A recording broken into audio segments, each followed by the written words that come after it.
I guess we're live there now. Yes. Okay, so let's get started here. First of all, I'd like to thank everybody for coming to our online information session about our exciting new project, the West Valley Road, Confederation Drive intersection and roundabout. I'm going to turn this over to our very capable consultants, Michael and Florence, and they are going to run through a little presentation there, and hopefully if you would like to ask some questions, you can do that, and we'll have a Q&A at the end as well. So with that, I'll turn it over to Michael. Thanks, Darren, and thanks to everyone for joining us tonight. I sit in Halifax. It's a nice night. Hopefully it's nice there in Corner Brook as well. We wish we could be there in person, but anyway, hopefully we'll be there sometime soon when this Atlantic bubble opens up. Look forward to getting over there and seeing this project under construction. So with that, we'll run through our slide deck. Again, I'll just go through kind of some meeting protocols and things like that. Lots of opportunities to listen and then ask questions after that. So we'll give you those options as we go on. So just to introduce, my name is Michael Mcdonald. I'm a senior transportation engineer with Harborside Transportation Consultants. With me tonight is Florence Allaire. She's a transportation engineer as well. So she's facilitating the presentation, running things here behind the scenes and managing questions, I guess, as they come in during the course of the presentation. So she's here with us as well behind the screen, I guess. Tools to participate. So just so you know how you can get involved during this presentation and then after.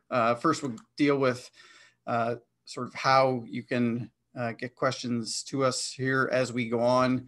On the bottom of your Zoom screen, there is a Q&A button, and we would ask that if you have questions, you can type them into the Q&A. Some of them might get answered by Florence as the presentation goes on. Some of them might get answered during the presentation, and she'll just say that was covered in the discussion. Others will get left to the end, and we'll answer them at the end of the slide deck. If there's too many to get to before our time runs out, we will get to them, and then also there'll be an opportunity to ask or forward questions later on through the city's email address that was set up for the project. So the Q&A button, again, that's on a laptop, desktop, or phone or tablet, whatever you're using. There's that Q&A button at the bottom. So just to dive into this project specifically and how we got to where we are today, which is really start under construction now. Things are starting to roll up there on site. Back in 2018, we were hired by the city to complete a comprehensive traffic signals assessment. And this involved looking at each of the traffic signal systems within the city of Corner Brook. We looked at various aspects of them, how they operated, the age of the equipment, the structure of the poles, the bases, detection, all of these elements, and the signal timings and the controller system itself. And basically evaluated all these components and looked at what needed to be replaced and when. Some intersections were in more dire need of repair than others. But it was determined that this intersection, West Valley Road at Confederation Drive, did require a complete redesign so that all of the traffic signal equipment needed replacing. Everything was outdated and the structural integrity of a lot of the poles were past their useful life. So the city, in an effort to look at opportunities for perhaps building roundabouts, like many other communities in Newfoundland and Atlantic Canada are looking at right now, did ask to look at the feasibility of building a roundabout at this location. And we'll get into the reasons why here shortly. But the city did obtain federal funding to get this intersection redesigned as a roundabout. So again, Darren or the city might comment on that a little later, but it's important to note that the city did apply for federal funding for a series of projects. This project in particular got approved for federal funding. And so that's the city's obligated to carry out that project subject to that federal funding approval. So from our perspective and the, in the evaluation of moving this forward, in many of the roundabout projects that we look at, it's fair to say this will provide the best value for the city and the best results for all of the different components, which I'll touch on in a bit. And those include safety, traffic operations, and greenhouse gas emissions, kind of the big three of when we talk about benefits of roundabouts. So when we look at reconstructing intersections in general, why you would change an intersection from one form to another, why you would signalize an unsignalized intersection, why you'd build a roundabout at an otherwise signalized or non-signalized intersection. You often have to evaluate those options and carry out detailed design of the selection options. So you look at which option is most beneficial at the intersection in question. And there's not only cost to consider. That's obviously a significant item to consider, but there's also traffic operations. Will the intersection operate better in one form or another? Often you put in traffic signals to help manage traffic at an intersection and minimize delay. Safety is a huge component. Many of our road accidents occur at intersections, so it's an important aspect to consider. Is there property required at an intersection or in an approach road that would need to be acquired to make an improvement or not? We'll also have to look at the other modes. So considering pedestrians and cyclists in particular, while navigating through an intersection on a road system. And then the other aspects that are often sometimes overlooked, but aesthetics. Is there benefits to one intersection type over another? Does it look better, or is there opportunities for landscaping?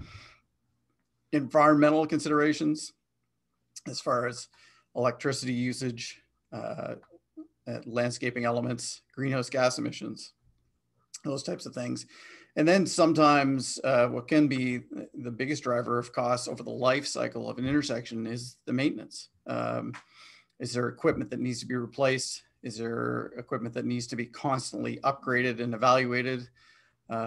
Those types of things that need to be considered in the overall life cycle cost of an intersection.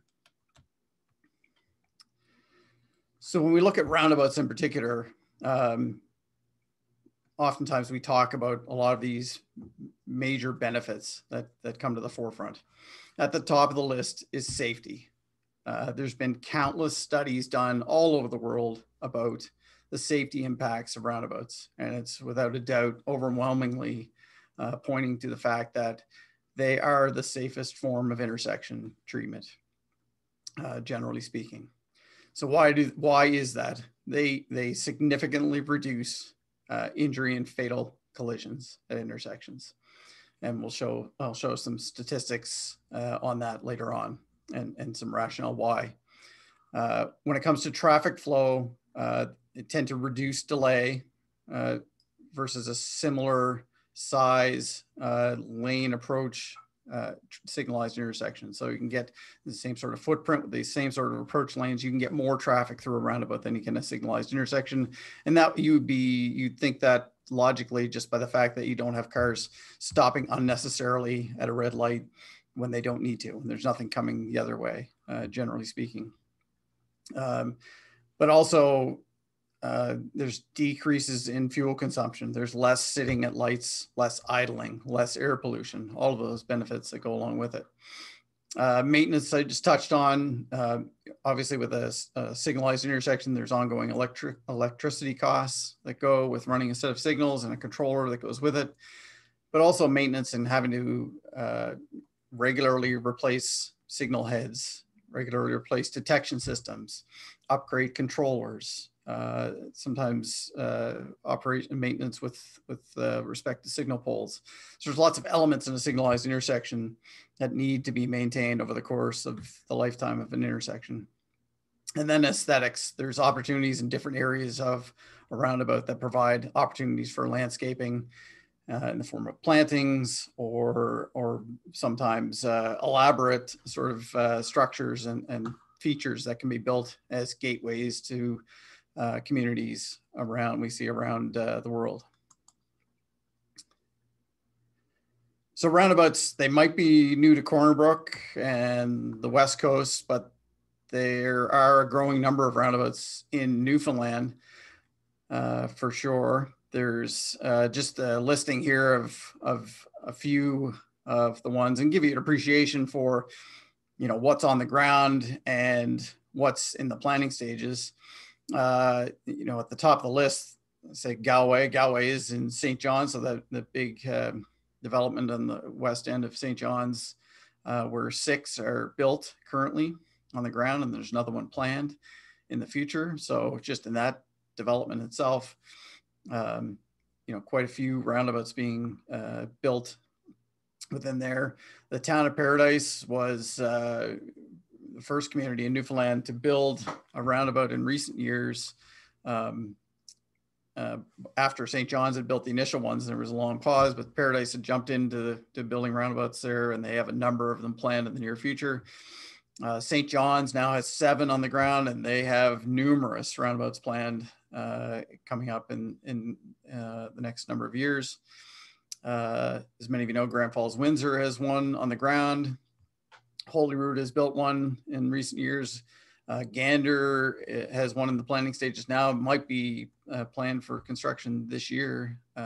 Torbay is planning one as well, and Logie Bay, Middle Cove, Outer Cove, and then other communities that we've been involved with that are looking at them at various locations, including Carbonear, St. Anthony, in fact. CBS has a number of them being planned, and Clarenville and Mount Pearl. So they're all over the place in the province and being built fairly routinely now as they gain acceptance and as the opportunity presents itself to do these changes. So I just wanted to show you, touched on Galway, and I don't know how many people have seen these in recent years. They're about, I'll say, we're coming up on about 5 years old for many of these, but this is just some drone video. Hopefully this shows up pretty well for all of us. We've done some testing on our webinar recently, but these are a few years old. So this is near the new Costco in St. John's, obviously before that building was put up. But when the road network was on the ground there at Galway, you can see them functioning, obviously not as busy as they are today, but just give an appreciation for what we see being built in the Avalon in particular. So it's kind of some neat video. And we've seen a lot of interesting things since these have been built. When they first opened, in particular, a lot of news around when Costco opened in particular. These were open for multiple years, but then when the panic kind of set in when Costco opened, and yeah, there was some chaotic moments, but nothing that really was unexpected and nothing serious occurred. But people are getting more used to them, and they're not new to St. John's, but just new to this area. And you can see this last picture was one that was put in that last one was just in the residential area within Galway as well. So hopefully a lot of people see these, especially from the top, just give an appreciation for what will be built here on the ground in Corner Brook. Again, more information just about safety. These are just, again, some studies and statistics that have been generated over the years about what we see as far as road safety statistics. So the graphic on the top left was generated just to show kind of in a powerful form how countries that have built a lot of roundabouts also tend to have lower road fatality rates. So you can see that France has the most roundabouts per capita in the world, as one of the lower, not the lowest, one of the lower road fatality rates. And then a country like the United States, which is still building a lot, but still very far behind a lot of the other countries around the world, has one of the highest road fatality rates around. And down the bottom right, again, just illustrating the collision reduction rates when an intersection is converted to a roundabout. So you see those sort of reductions of up to 90% reduction in fatal collisions at an intersection when it's converted from a signalized intersection to a roundabout, and a 37 to 40% reduction in overall collisions. So when we talk about pros and cons, you know, we don't want to hide the fact that there can be some downsides or things that need to be considered if a roundabout's the best solution for a particular intersection. So as I touched on, our pros: safety, that includes for all users; operations, aesthetics, and greenhouse gas emissions. We've touched on those previously. Some of the things we have to be conscious of: oftentimes when retrofitting an intersection, it can be a higher capital cost. So installing a set of traffic signals or replacing a set of traffic signals oftentimes can be a lot cheaper capital cost wise than reconstructing the intersection. That would go without saying, I think. But that just, again, is just considering the capital cost of that construction, not necessarily long-term maintenance. And we've seen in many cases where a new intersection, in fact, is the same or sometimes can be cheaper to build it as a roundabout than a signalized intersection. At the intersection itself, more property can sometimes is required. And that, again, I talk right at the intersection proper. The only reason I say sometimes in brackets underneath there is because oftentimes in signalized intersections, you require more approach lanes. So you need a left turn lane, sometimes a dual left turn lane, right turn lanes, 2 through lanes, where oftentimes in a roundabout, you don't need those additional lanes. So all of a sudden your roads in between intersections can be narrower, resulting in less property required on the corridor, but sometimes more at the intersection itself to accommodate the circle. And then it's a more challenging design. There aren't, not all engineers are well-versed. They're still relatively new in Canada and North America. And sometimes it can be a little bit more challenging design rather than that perpendicular 90-degree intersection that, that we've been accustomed to designing for years. So again, touching base on the safety aspect of it, what is the rationale? What's the reason for this reduction in safety, reduction in accidents and collisions? And that's due to the fact that there's less conflict.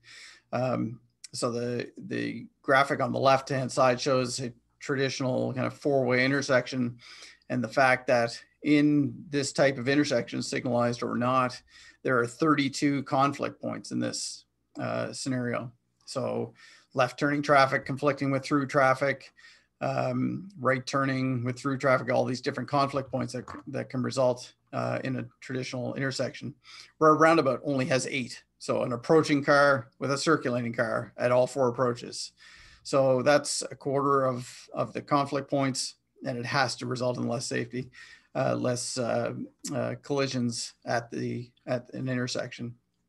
And you can see too that the resulting conflicts at a signalized intersection can result in some of the most serious types of accidents.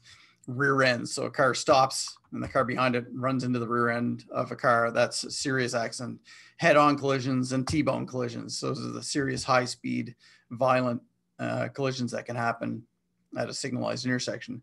Roundabouts, due to the slow speed, due to the angles of entry versus circulating, often end up being very minimal, low speed, less serious accidents, collisions that happen at intersections.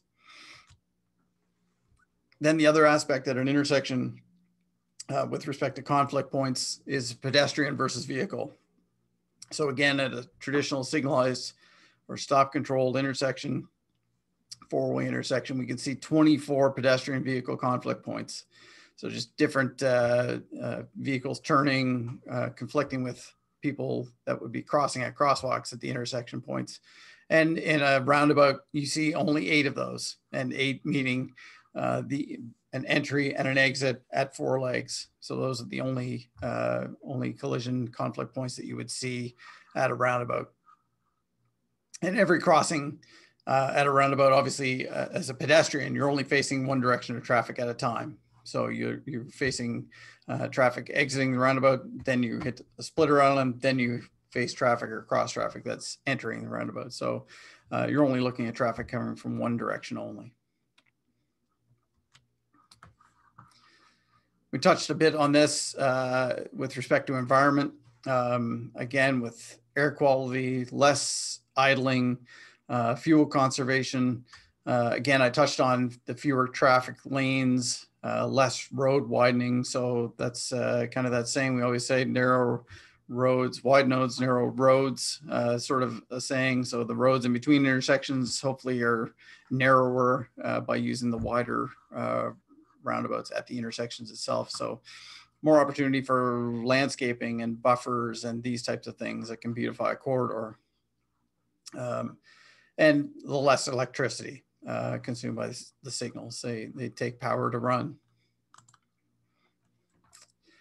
Then we look at traffic signals. It's always important to know what are the pros and cons to traffic signals. Where are they best used? When are they not the best option? Obviously, when we look at signals, familiarity stands out. That everyone knows how to operate a traffic signal. Red means stop, green means go.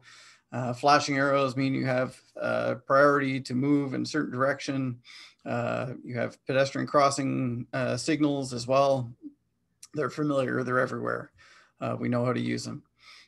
They can be lower capital cost, as I touched on before, particularly in a retrofit situation where the option is to just replace signals versus reconstruct the intersection. They can be lower capital cost for the construction cost, but not necessarily over the lifetime of the intersection. And the less property can be required because the intersection itself can be smaller. However, as volumes tend to build at an intersection, sometimes you need to then introduce additional lanes to accommodate that traffic at the intersection. So now you need left turn lanes and right turn lanes additional to accommodate that additional traffic over time.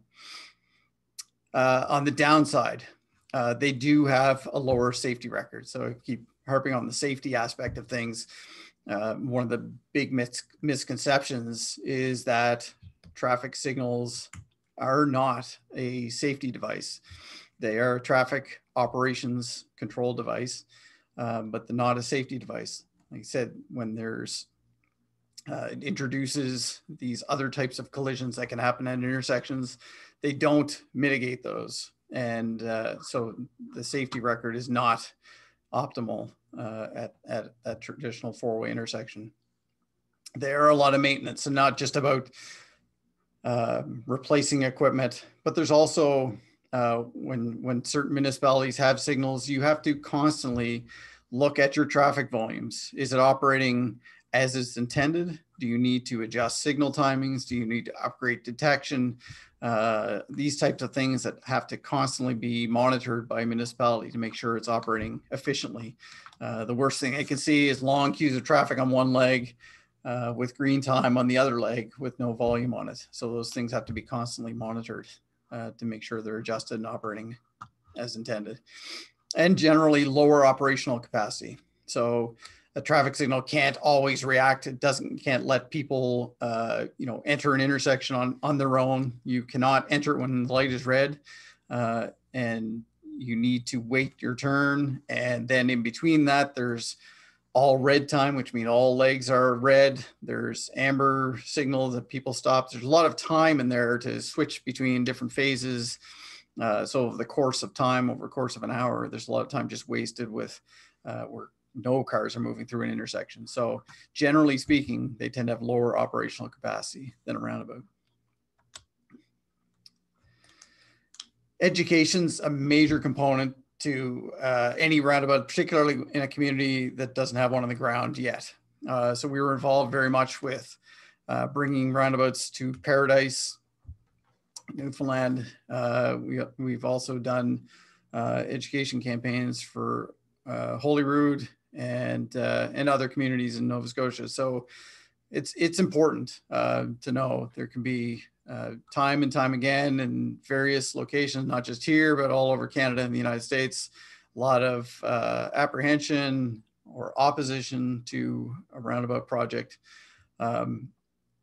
Over time, it tends to sway towards, yeah, this was a good project for a municipality.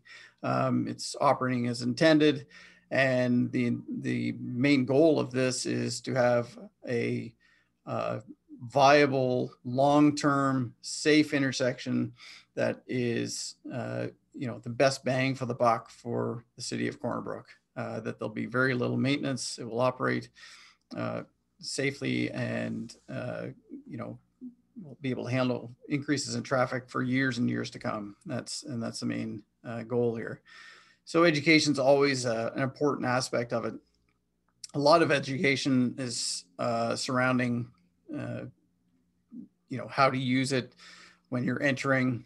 There's kind of different aspects to different types of roundabouts. So a lot of the things that you'll see, these graphics we have up here, one's from the Province of Newfoundland Driver's Handbook.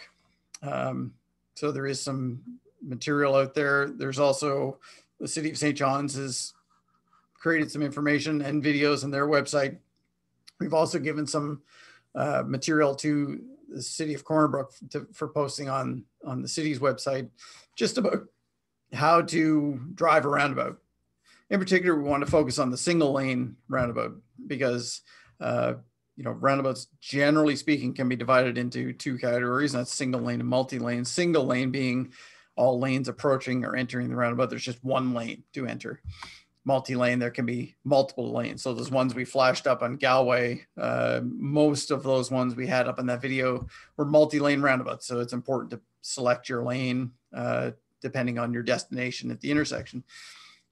At West Valley and Confederation, all of the approaches except one have multi-lane, and the one approach that has multi-lane, it's basically a right turn lane and an entry lane. So it's, relatively speaking, it's quite simple to use. You enter, you yield to at the pedestrian crossing, come to the yield bar, enter to traffic circulating, yield to traffic circulating, and then enter the roundabout and exit at your destination.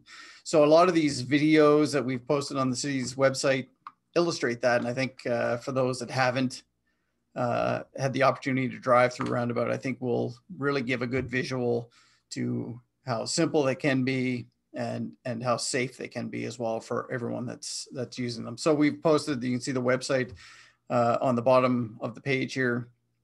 You can go there. Some of the information there is from the City of St. John's, and we've also, I think, included some information from the City of Red Deer, Alberta, which has produced a really great series of roundabout videos that are worth watching. So I'd encourage you to go there to take a look. So that's a lot of talk about roundabouts and signals in general. Let's talk about this intersection now at West Valley and Confederation. So most people on here know where it is and know what it looks like. Right at the Irving station, close to the golf course, close to the Board of Trade. So lots going on, and you see its configuration with a lot of lanes, quite wide, 2 lanes headed northbound, 2 through lanes and a left turn lane. Lots happening, a couple of channelized right turn islands, but the signals were in very bad shape, as we had said before, and are in dire need of replacement. So just some of the facts for those that don't know, sorry. Contractor, so the construction drawings and specifications were issued. It went to tender. Marine Contractors from Corner Brook was a successful contractor to win the project. We were originally hoping to start construction late last fall, but the weather was closing in too quickly, and it was decided to push off until this spring. We were hoping to start before the end of April, and due to really favorable weather conditions, they've been able to get at it sooner than we expected. And for those that have been up and around, they've actually mobilized equipment and started some work off-road this week. So they are hard at it, which I think is good news. Hopefully it's quicker to start, the quicker to finish, and get it done. It's approximately anticipated to be about 12 weeks in construction duration. So this is the layout, or the kind of a screenshot of the engineering drawing that shows the ultimate configuration. So if I take my pen here, maybe I can draw some things that might just orient those. Here, this is the Irving station here. Hopefully you see that, the golf course road. You can see the golf course entry down here. It's the Board of Trade parking lot down here. So just so everyone's in the Baywash, I guess some of the landmarks that might be at the area. So one thing that was noted through the design process was that we looked at various options. One of them was to locate the roundabout at the existing intersection, which is about here. You can see the old roadbed kind of in this hatching right here. And it was decided that we looked at options, and it was decided that it would be beneficial to move it to opposite the southern driveway into the Irving. And it would help with grades. Obviously, you can see the road coming up at the existing alignment versus a longer road that would head towards this direction, and try to minimize the slope as you head up the hill towards Confederation Drive. And that was one of the benefits. The other big benefit to this was that, as we'll see in upcoming slides, it really helped in being able to build a lot of this infrastructure off-road to try and minimize disruption during construction. So you'll see in the upcoming slides about construction phasing and a real attempt to try and minimize the inconvenience to the residents of Corner Brook during construction. So I think it achieved those two big goals of really providing the best overall finished product, but also enabling us to really manage traffic during construction as best as possible. So some of the elements you can see, there's some additional sidewalk. There's now pedestrian crossings through what we call splitter islands, which are the islands on the various approaches. The circular feature in the middle is the central island. This section in the outer part right here is a truck apron. So that's basically to accommodate off-tracking of large vehicles. So this intersection does accommodate large vehicles. Obviously, it's really important that vehicles in the surrounding area that have to get to Confederation Drive to the north, there's lots of reasons for trucks to get through here, in particular at the Irving with their fuel deliveries and things like that. So trucks are accommodated here with the use of that truck apron and off-tracking for those larger vehicles. So a lot of those aspects we were able to incorporate in the Irving driveway as a fourth leg. And we have this splitter island here on the Irving leg, and that's actually fully mountable. So large vehicles in particular, will be able to drive right over that to enable them to get in for their fuel deliveries. So that is the ultimate layout. Before I leave there, I mentioned previously the lanes on approach. So tying into the existing cross section of Confederation Drive, it's 5 lanes wide up where we're tying in. So on approach, you have 2 lanes. One would be a through lane that would enter the roundabout, and then the curb lane would simply be a right turn lane only that would head down West Valley Road. So kind of the 2 separate movements now, for through and for through left or right. So I touched on construction phasing a little bit. So again, with where this is located, it enables us to really focus on trying to get a lot of this built while minimizing intersection shutdown. So these were suggested phasing scenarios that we looked at with the contractor, and I think they've agreed that this is the optimal sort of phasing for them to get a lot of this built. So phase one, which is obviously the first one that's happening now, they have taken out of commission this right turn slip lane that exists now, and building kind of off roads. There's still one lane in each direction being planned, but all traffic will have to come up to the signal. If you want to turn right, you can turn right, go through to the Irving, or turn left to head northbound on Confederation Drive. So still operate essentially how it does today, while you can see a lot of the project can be built within the footprint shown and hatched out here, and minimize that disruption. Phase two, after this is built, still keeps the signals in operation, but just slightly changes how it's phased. Now the work is happening more or less in front of the Irving station with building some of the new curbs. And you can see a lot of the arrows that flow through the signals and kind of drive around the central island that's there, but still mainly operating as one lane in each direction. Right turning traffic, instead of coming up the signals, will now enter the new roadway entry, and then turn right to head towards Massey Drive and other destinations in that direction. So still keeping the signals in play to operate operations right at the intersection itself.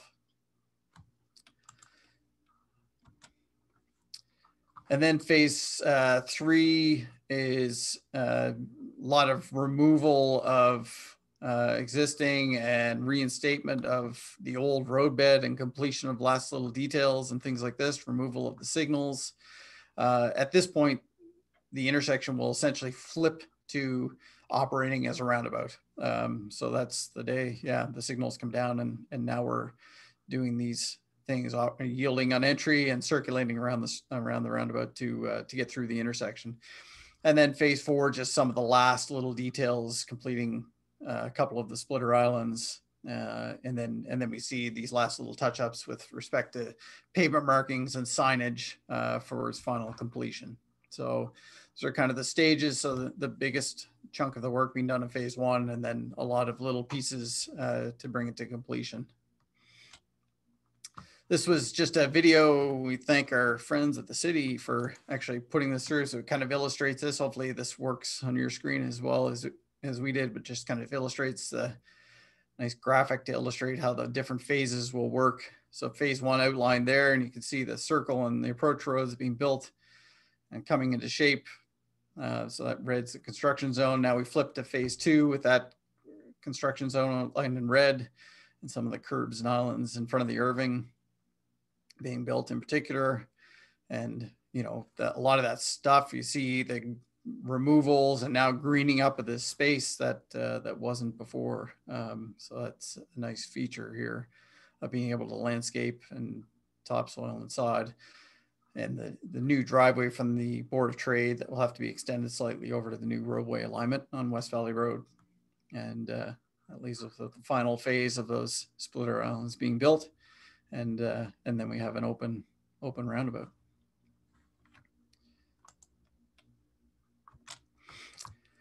So that concludes the PowerPoint, and we'll turn to any Q&A that might be in the dialogue box here. But I would also point out that this isn't the only place to ask questions.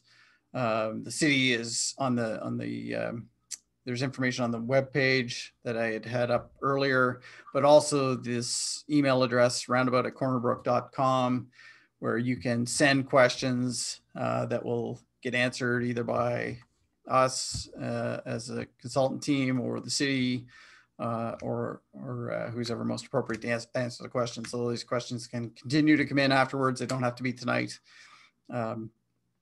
But can be asked or sent to us at this email address. So I'll leave that up there. And I guess Florence will go to the Q&A window.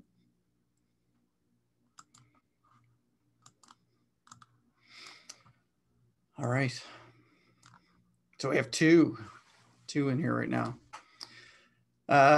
So first one, how many accidents and or fatalities have there been at this intersection since those lights have been there? So yeah, says we're comparing apples and oranges when you compare Confederation Drive to Galway, or what's in other countries, or talking about Little Corner Brook. I don't disagree with what you're saying necessarily. So number one, I would say that in general, certainly in Atlantic Canada, collision data is not as ideal of an evaluation tool as we would like.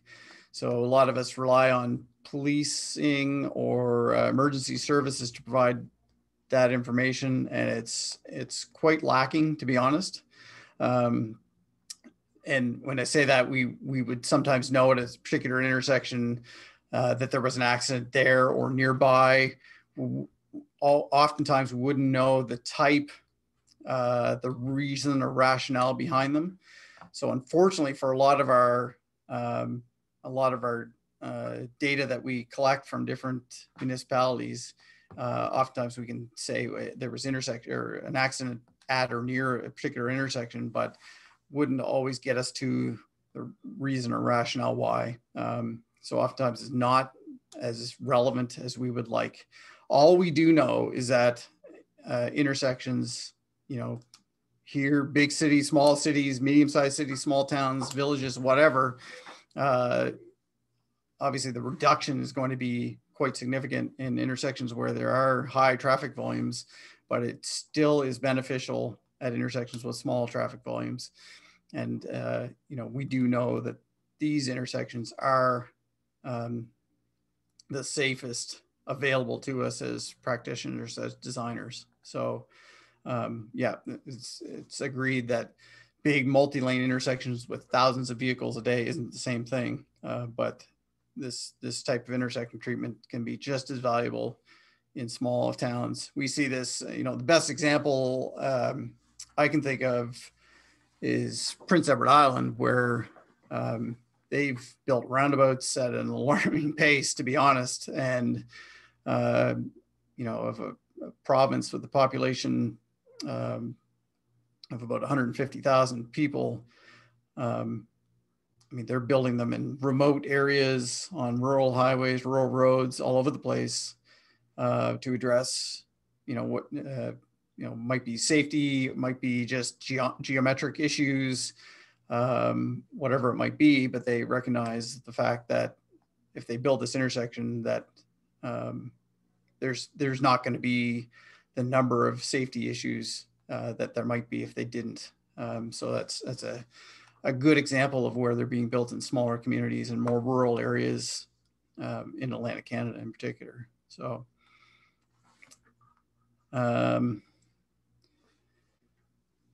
winter. Okay, so next question there. What about winter? Studies and statistics in an area with 8 months of winter might be quite different. Salt destroys many parts of all intersections. Pavement may have to be done more often. Winter storms will be hard on drivers. So I guess that would apply to whether this is a roundabout or a signal, I would say. There's still asphalt at a signalized intersection or a roundabout. So we're dealing with that sort of thing. This is just an intersection. It's just a different way to build it for the most part. Different jurisdictions honestly have to adjust their thinking with respect to snow plowing. We were involved in challenges at Galway in particular when they were being built or after they were built, and trying to give guidance to the snowplow operators and how they need to be plowed in the winter. So there is a bit of a learning curve to that, in particular in multi-lane scenarios, which this isn't. That it's important that both lanes are plowed so as not to block off some of the capacity. It's important the truck apron's plowed. So it's a condition, and there are roundabouts all over this country in northern climates and all across Canada and in places like Iceland and everywhere. So they exist in winter climates all over the world. So there are some challenges. We faced it here in Nova Scotia as well, just learning how to maintain them properly. bit of training for snowplow operators and how they need to be plowed and that sort of thing. But again, really at the end of the day, nothing different than your normal type of signalized intersection. Okay. Accidents, were there any accidents recorded in the past 5 to 10 years? I guess I touched on that already. The safety statistics are not great, unfortunately. Okay. 3,000 per year in savings on electricity based on LCD. So yeah, that would be kind of a data. I would say that's a fair question. A lot of times those electricity costs can be sometimes very much reduced with the use of LED lights.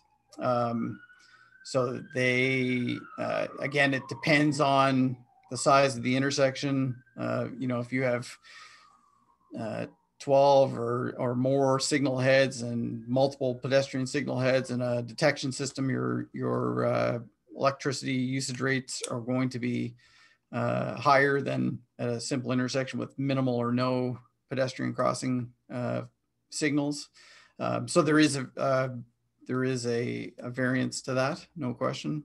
And frankly, any signal that's installed today are using LED technology, no question. Next question was just what percentage of this project is covered by city taxpayers and federal funding? That's not something I can answer. I don't know, Darren, are you able to chime in on that one?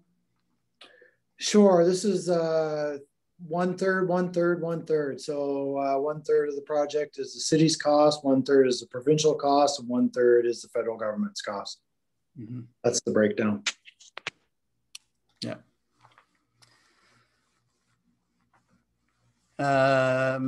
The next one, I'm going to ask, I know Florence has that data at her fingertips perhaps. So I'm going to bypass that. We're going to come back to that one about average wait time. And Florence, is that fair for you to look that up and we come back to that one? So the question was just about average wait time previous to what it is now. Just give me a second to look it up. Yep, no problem. So I'll come back to that one. Has there been consideration for ATV use? I would say there was not specifically for ATV use at the intersection. Oftentimes, whether it's an ATV or bicycles or any sort of vehicle like that, traditionally, you know, depending on volumes, we would say that this type of vehicle would enter the intersection as a vehicle. And sometimes even cyclists would do that, particularly if they're experienced. So there certainly was no separate or dedicated facility brought into this for ATVs. There wasn't. So I don't know what the rule is for ATVs being on city streets there in Corner Brook in particular, but you know, if they're using other intersections, they would use this the same way. This will be an ATV route, but like Michael said, when just like any other intersection in the city, when you approach it on an ATV, on an approved ATV route, you follow the rules of the road just like you would in a car. So was it specifically designed for ATVs? No, but will it accommodate ATVs? Absolutely. Mm-hmm. Okay.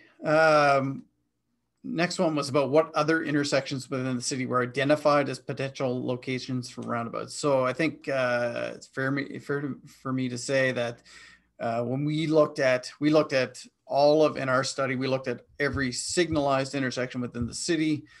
And then we also looked at the feasibility of all of these intersections and their potential to be converted to roundabouts. Some of them were not. So one that jumps out at me is Main and West, where the signals were just replaced, not near City Hall. Obviously, for those that know it, can tell it's fairly small in the downtown core. To build a roundabout there would be virtually impossible. So, and there was other examples like that. So I guess for me, I don't have the list off the top of my head. I don't know if someone else did, or if we can share that in the city. Darren, what's your thought on that? I can help you there. The other intersections that were identified were O'Connell Drive, University Drive, Mount Bernard, O'Connell Drive at Elizabeth Street, Main Street at Riverside, Humber Road, Corporal Pinkston Memorial at Grenfell. Now, those are just existing signalized intersections that Michael's group took a look at. So those are existing signalized intersections where a roundabout would be feasible. That does not include any other intersections in the city that may warrant some type of traffic control at the intersections. Okay.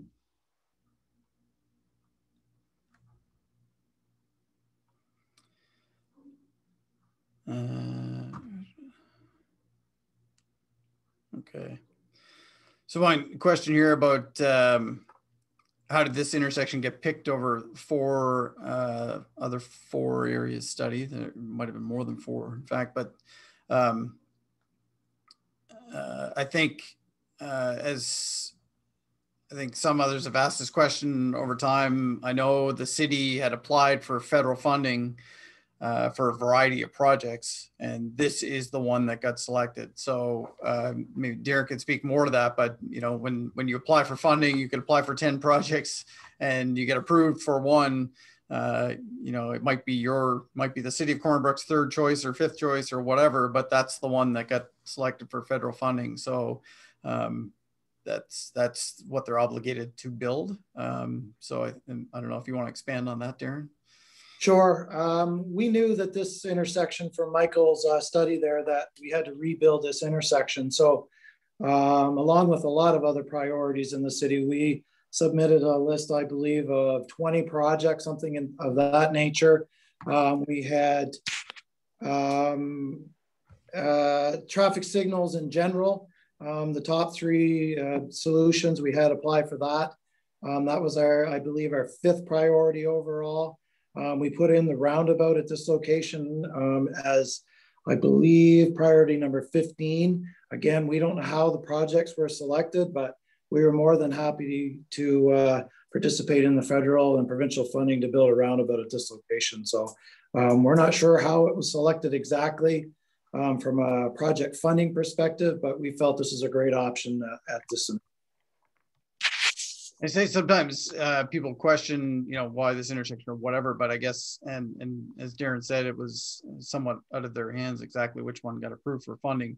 However, when a community is looking at building roundabouts and starting a program of intersection rebuilds and replacing with roundabouts, oftentimes it is a great starting point to start with an intersection that isn't the biggest, isn't the most complicated, isn't the highest profile sort of thing. Oftentimes I know we had done that in Nova Scotia, and there's other jurisdictions that they'll pick maybe something that's out of the way, smaller, and start that way. It's always challenging sometimes to start with the biggest, most complicated intersection in a community.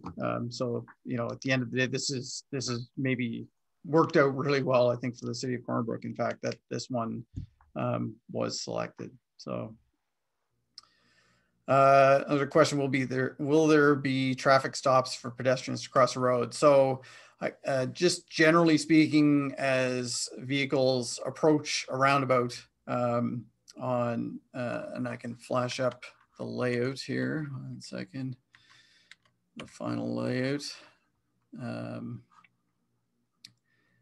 And let's see. Yeah, so you can see the crosswalks, and there's not crosswalks on every leg. Right now, there's really no pedestrian facilities existing at the intersection today. So we're adding some that will provide connectivity around to business and that sort of thing. But on approach, it's kind of that two-staged sort of entry procedure that as you're approaching, the first thing you encounter is the crosswalk. So it's any sort of like any sort of mid-block crossing, as you're decelerating, approaching the intersection, the first thing you encounter is the marked crosswalk. So if there's a pedestrian there, you would yield to a pedestrian. If not, you could proceed through to the yield bar and then look for a gap in traffic and enter. So it's kind of this two-staged approach. Yield to pedestrians, then yield to circulating traffic before entering. So that's kind of the process for pedestrians at the intersection. Okay.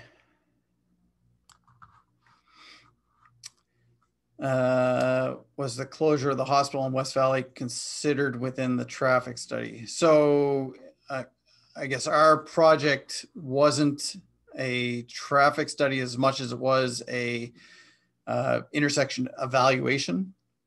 So again, we looked at each of the signalized intersections for their condition and their required maintenance. So it wasn't really a citywide traffic study, as in looking at different vehicle patterns and that sort of thing. It was looking at individual intersections and their needs for upgrades. So that really wasn't part of that activity itself. Okay.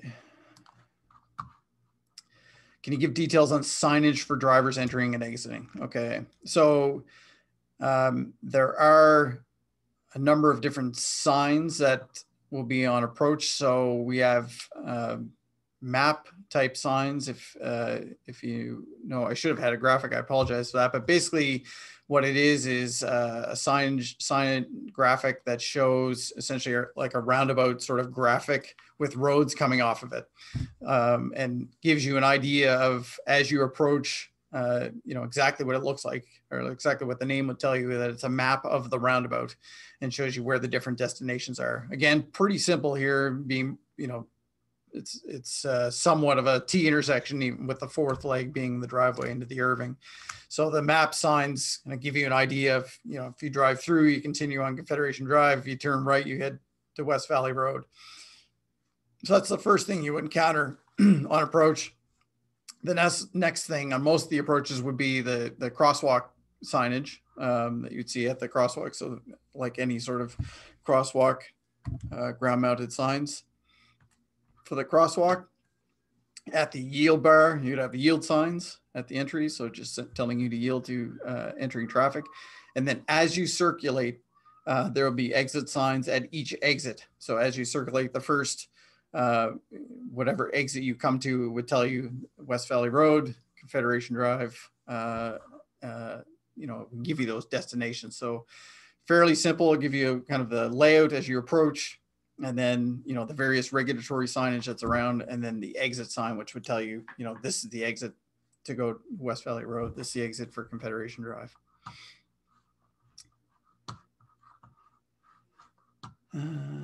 Okay, it appears that traffic exiting the eastern side of the tourist chalet will not be able to turn left. Is that correct?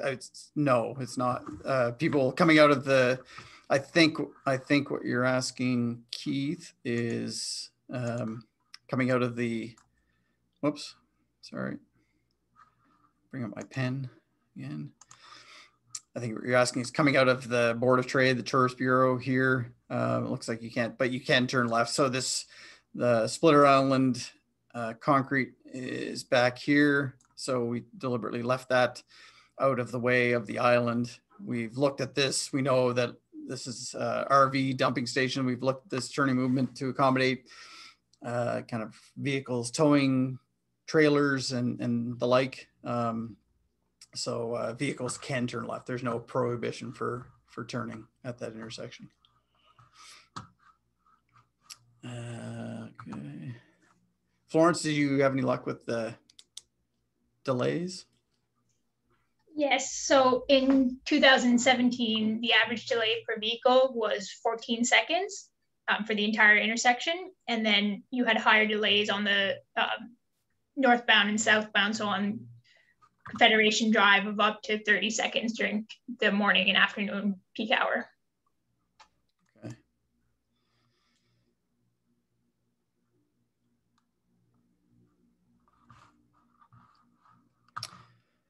And just a question about maintenance there, about lasting of asphalt. So I guess the asphalt sort of thing would be equal to any sort of intersection. Was there, you know, there's asphalt on the ground, it will last a long time, hopefully, whether it's a signal or a roundabout. Is there more? Not necessarily more or less. Hopefully it's well constructed and will last a long time. There's just a lot less equipment and other you know, signal timing, other things that need to be maintained, or less things need to be maintained over time. So it's kind of a net wash for the curb and gutter, sidewalk, asphalt that needs to be maintained, but less other electrical, traffic signal equipment that needs to be maintained over time. So I hope that answers that question. Hopefully it lasts a long time and it's high quality. We have a lot of, like I say, ongoing quality assurance, quality control going on as construction happens to make sure that that things are built according, checking compaction, asphalt testing, all of this. So the city's really making sure that things are being done right, and we have lots of quality control going on to make sure the asphalt and the roadways built of high quality. Is the roundabout the only access to the Irving station? It is not. So both driveways are still open to the Irving. So the say the north driveway, which is the one across from the existing intersection, so that's this one here. So that's still open. There is a left turn lane as you approach the roundabout to be able to turn in to that driveway, and then the kind of fourth leg to the roundabout is at the other driveway to the Irving. So both driveways are still open and usable for the Irving station. And someone asked if we can put a Christmas tree in the center. So maybe Mr. Williams, I think he has one that's available if we want to ship it to Corner Brook. So as long as there's a permit attained first. Yeah. Okay. So with that, I think we've gone about 8 minutes over time. Again, I really appreciate everyone's time, attention, and thoughtful questions. Again, I'll flash to the end here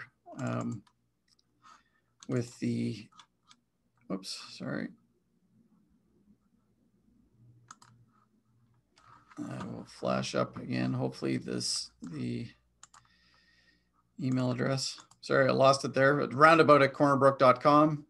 Roundabout@cornerbrook.com for those that want to email any other questions after tonight, and we'll do our best to get back to you quickly, either ourselves or the city. So again, on behalf of us, thanks very much for your attention and questions. We really appreciate it.